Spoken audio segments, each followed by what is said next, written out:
Hey mama, today I'm taking you a little bit more inside my heart and inside my brain and sharing with you a little bit of my background and where I come from, as I am currently a mom of one little and I have my next one on the way. So if you're listening to this, I'm due with my second child in May 2023. However, I have so much experience with littles because I was actually a nanny. That actually was a career of mine that spanned over 10 years, 2 different states in Florida and California.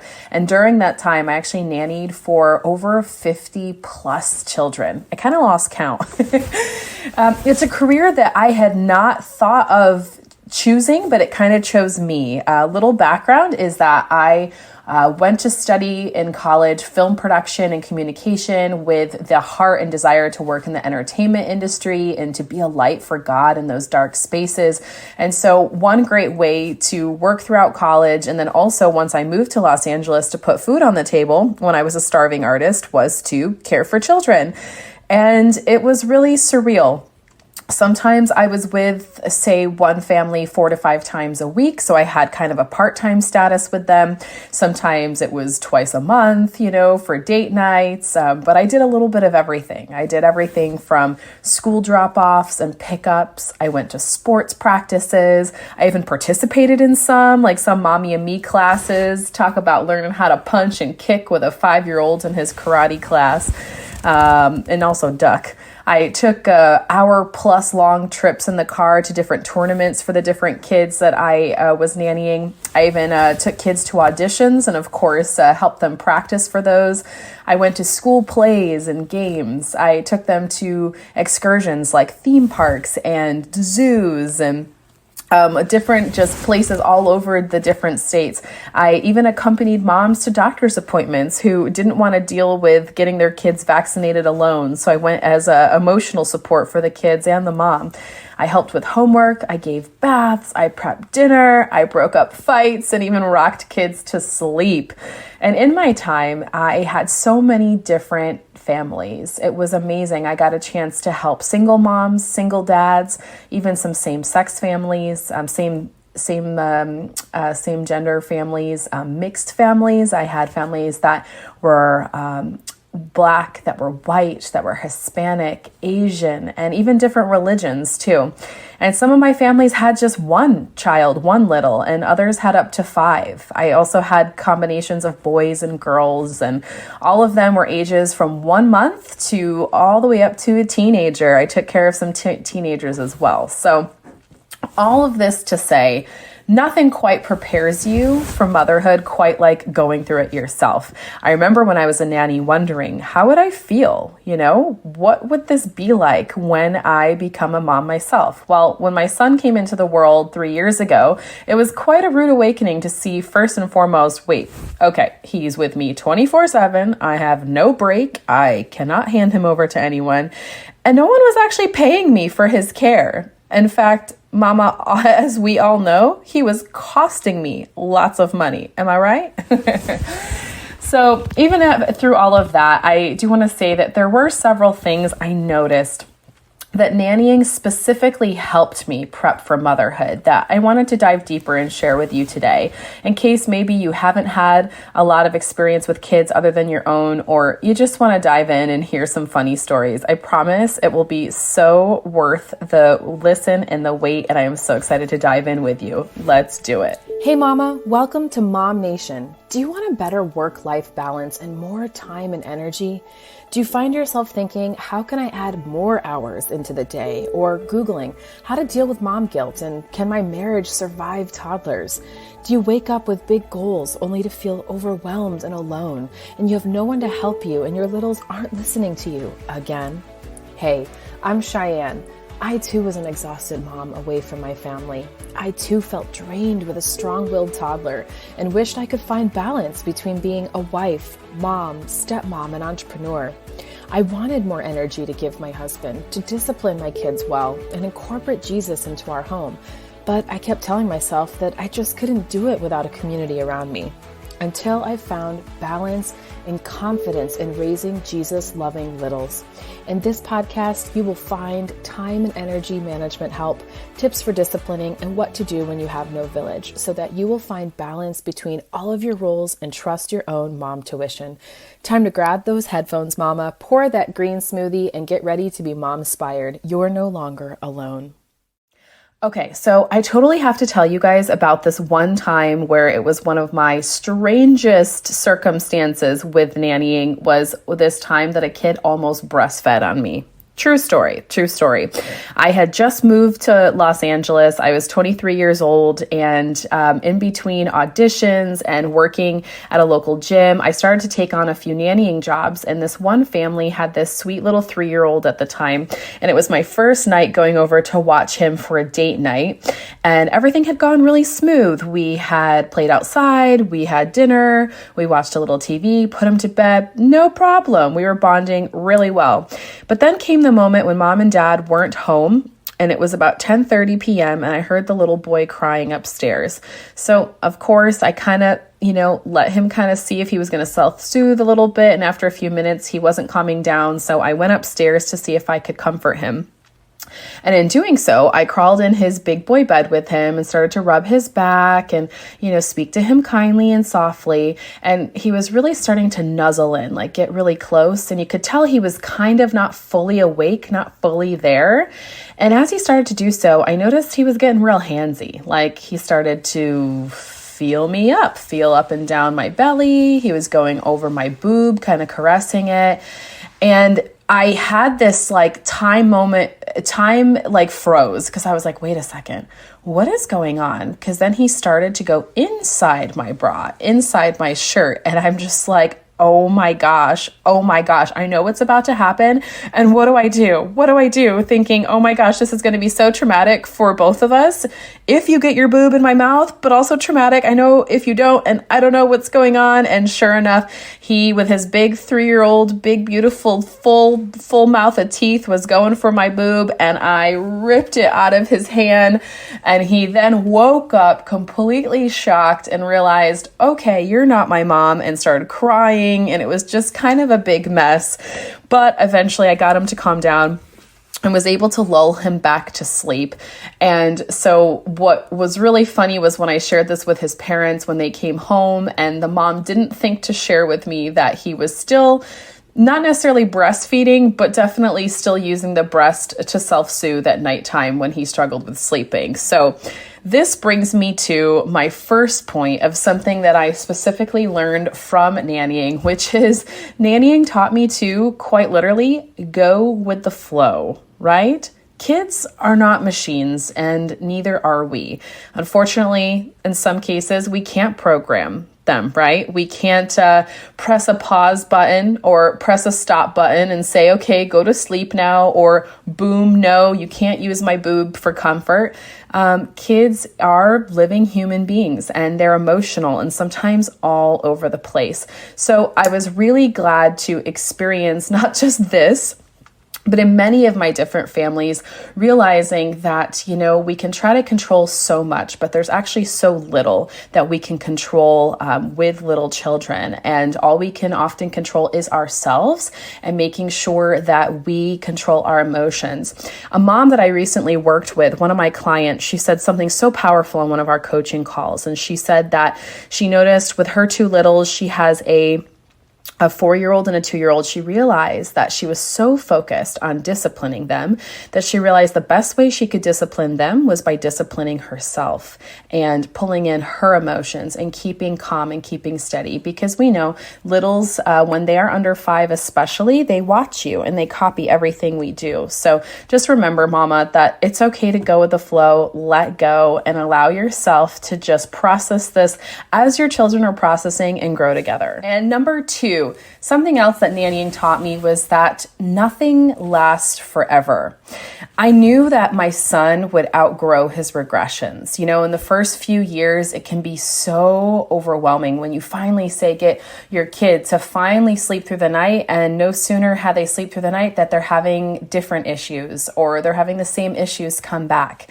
or potty training. My son is currently in that regression. Actually, he did really, really well in the beginning, and now he refuses to sit on the potty. So with some of the kids I nannied, I was with them since they were a few months old, all the way up until they were school age, and some of them all the way into middle school. So I got a chance to see, as I continued to help their families out and continued to go into their life, that, they wouldn't always refuse to say, take a nap, or they wouldn't always, say, be disrespectful and throw their poopy diapers at me. It can feel so overwhelming in the moment, and it can feel like, oh my gosh, how am I going to survive this season?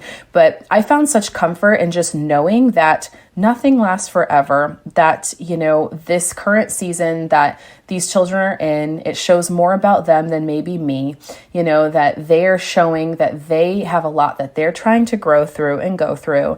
And that knowing that this is something that they are struggling with and they may struggle with again is actually comforting, because I feel like in my own adult life, I've also gone through seasons. So the more we can see our littles as little human beings and more relatable to us, I have felt that that is the way that really comforts me in these really hard stages of motherhood. All right, so the number three, the third thing that not nannying taught me is that I will survive, or I can survive, any stressful situation. Gosh, as a new mom, it's funny. I've been at the park several times, or, been out on excursions with my son, where I've seen some moms get so stressed over what I would say would be little things. But then I pull myself back and think, maybe this is their first child. Maybe they've never been around little ones before, and, no one loves your baby like you, right? But there were so many times when I was a nanny that I was all alone, a single, mid to late 20-year-old woman with 3 or sometimes 4 kids by myself. Often that many kids were all under 5. So, talk about having eyes on the back of your head. It can be really overwhelming and really, really like, I am not cut out for this. I don't know how to do this. But at the end of the day, I realized, okay, you know what? Like, there's a lot that I can overcome. I just have to stay present and stay in the moment. There was even this one time I had a flat tire with a little girl I was nannying in the back of my car on the highway. And that's stressful no matter what, when you feel these cars zooming by and you're on your way somewhere. But when you have a little one who has a short attention span, and just the fact that it was very unsafe, it was very overwhelming in the moment. But again, here I am, that was probably about 7 years ago. I survived. And so it showed me that I can also survive any stressful situation that I go through with my own children. All right. So number 4, this is a big one. Nannying taught me that I don't have to parent the way I'm told or the way my parents did so. Oh, yes. Thinking about nannying for all these different families, I had so many that had a ton of different values and beliefs than I did, and so many different from each other. There were times that I would go nanny for sometimes 2 or 3 families in one day, and I would bounce around to these different families that had completely different values. And so I discovered firsthand that we can, yes, mama, we're totally allowed. I am giving you permission, if you need it, to take what we love and also to let go what we say hated or didn't resonate with us from our own childhood. There's so many things that you don't really know until you become a parent of how you're going to parent. I think we all have ideas and we have a vision, and until your children are here, it's all more in your mind, where then it is a way, then as your child is here, then you get to put it into practice. And some of it you can only, I would argue most of it, you really only can decide what you like and what you don't as you live it out, as you act it out. But, it's something that nannying showed me that, okay, like, I don't have to do it this way. I can do it this way. I kind of like how they do it. So it got my mind and my heart ready for when I would have my children to, try out different things and see what works for us. And I also have to say a big screw it to society, because I feel like society puts also so much pressure on us. Like, you have to do it this way and you have to do it that way. And I think what's most important is that we parent in a way that feels right to ourselves and to our spouse, a way that resonates. And really, sometimes that really is hard to get to. We have a lot of layers, like an onion, right? A lot of layers and a lot of gunk to kind of get and sift through, and that can be a challenge to get there on our own. So I want to remind you, if this is your first time listening to one of my episodes, or if you're a total binge listener, watcher, subscriber, I really appreciate that I have a Facebook group totally free for moms of littles who want to raise their kids to be Jesus loving kids, who want to find balance. And we often have deeper conversations with moms in that group who get it and are just like you. So if you're really struggling to try to think of or figure out, like, I don't know how I feel about this, should I be feeling this way? Like, please come join us and we'll engage in those conversations and we'll help you figure it out together. And you can find the link for my Facebook group right in the show notes below. Number five, nannying taught me, well, nothing, including our kids, stay the same forever. Right? So this may seem a little bit like one of my previous things, lessons that I learned from nannying about how nothing lasts forever. But this is more about how our kids, they don't stay the same, So just like them, we're allowed to adapt and make mistakes with them. Right? So we can get so focused on thinking like, no, I have to teach them this now because I want to set up their future well for success. And there are some things, of course, you want to set them up with good, healthy habits. You want to make sure that we get them into certain routines. But, there are so many things that at the end of the day, you have to assess, like, is this going to bring me more stress or is this going to bring me more joy? And since our kids don't stay the same, since I got to see so many different children, how they change, seeing how their likes and dislikes change, seeing how their behavior changed and didn't change, it also reminded me to slow down and enjoy all the moments because kids really do grow so fast. There have been moments with my son Mason, since he's becoming bilingual. He speaks Dutch and English, and he's just about 3. And there are times when, the mom in me, the nurturer, wants to correct him when he says something improper, right? And I'm worried about him not being able to communicate well.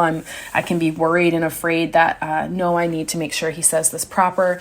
But then, there are times where your kids only speak like little babies for so long, right? And they say these cute little things. Like, for instance, our son right now, he says penguin like quenquin, quenquin. And we love it, and it brings us so much joy, and it's so cute. And it just reminded me that there are moments that, I think we're just supposed to take a step back and enjoy our kids when they're little and not get so consumed and worry so much about always doing the right thing and having to make sure they do this and that, because you know what, more than often, they're going to figure it out. They're going to figure it out on their own, or we're going to help guide them. And there are times just to be present and just allow them to be cute and little, because they won't stay that way forever.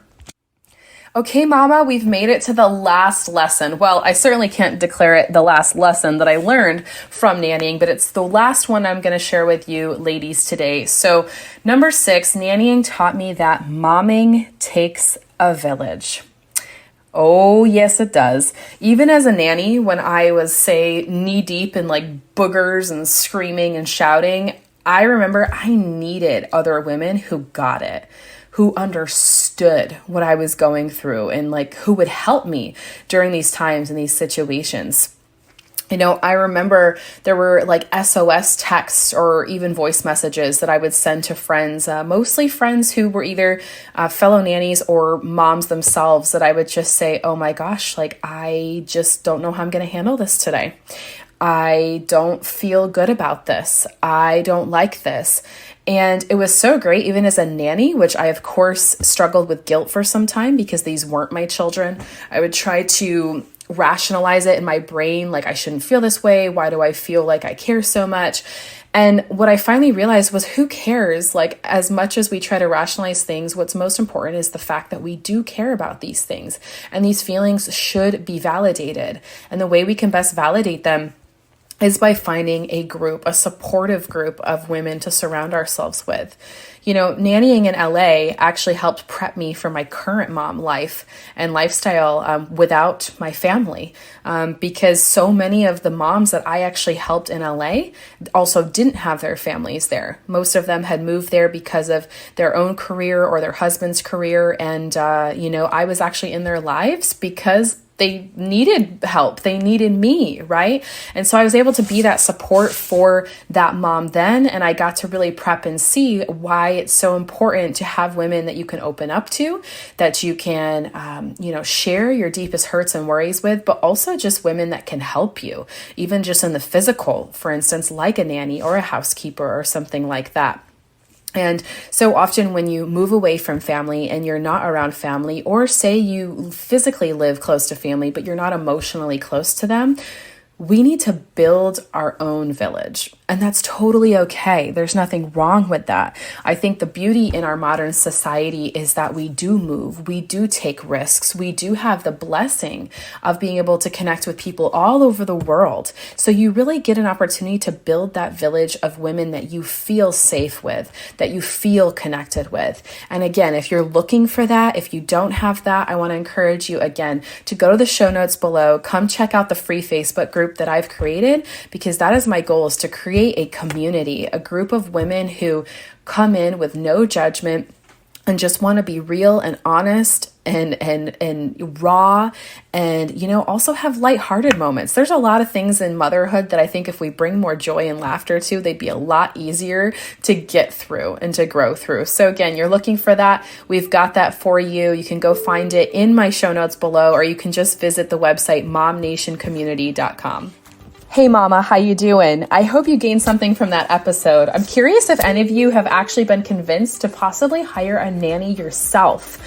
Yeah, let me know. I would love to hear your feedback. Or if you were maybe a nanny yourself and you have some of these similar experiences.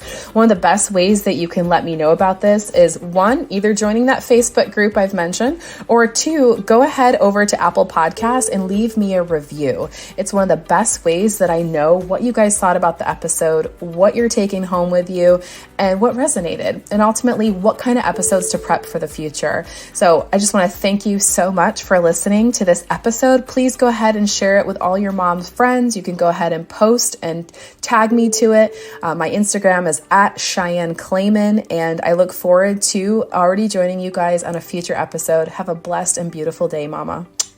With all the overwhelming and hard choices a new mom has to make, where you get you and your baby's top-notch nutrition shouldn't be one of them. Ever since I first began my fertility journey, I've trusted one place with all of my women's wellness needs. A company and brand that truly goes above and beyond with their cleaning and natural products. I mean, they even pray over their supplements. Yep, I'm talking about Pink Stork, a woman-owned, American-based women's wellness company that has products for every area of a woman's needs. Everything from fertility, pregnancy, prenatal, postnatal, nursing, menopause, to even a brand new line of men's fertility products and vitamin drops for babies. See why it's my one-stop shop, mama? I can shop in peace and good vibes when I have Pink Stork in my shopping cart. And so can you. Go check out my own link below or visit holyhealthyhappymama.com/pinkstork to check out my personal favorites list and grab yourself 15% off with code CheyanneC15. You won't be disappointed.